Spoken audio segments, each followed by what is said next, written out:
নিজ হাতে উপার্জিত কামাই এটা পৃথিবীর শ্রেষ্ঠ কামাই, আলহামদুলিল্লাহ। পরিশ্রমের মাধ্যমে যে উপার্জন, এটাকে ইসলাম আমাদেরকে উৎসাহিত করে। শুধু নামাজ, রোজা, জিকির এগুলো নিয়ে ইসলাম আমাদেরকে পড়ে থাকতে বলেনি।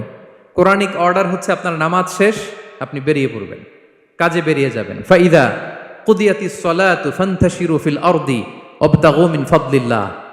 বিধানটা কার বলুন? আওয়াজ করে বলুন, বিধানটা কার?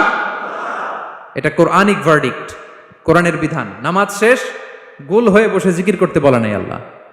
আল্লাহ বলেছে ফান্তাশিরু ফিল আরদ ওয়াবতাগু মিন ফাদলিল্লাহ, জমিনে ছড়িয়ে পড়ো, আল্লাহ রিজিক তালাশ করো। নামাজ শেষ, বেরিয়ে যাবেন।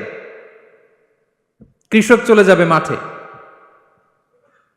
শ্রমজীবী চলে যাবে ফ্যাক্টরিতে, শিক্ষকরা চলে যাবে তাদের শিক্ষা প্রতিষ্ঠানে, কর্পোরেট ওয়ার্ল্ডের লোকেরা চলে যাবে তাদের প্রতিষ্ঠানে। ডেভেলপমেন্ট করতে হবে, সিভিলাইজেশন করতে হবে। নামাজের পরে গোল হয়ে বসে থাকা চলবে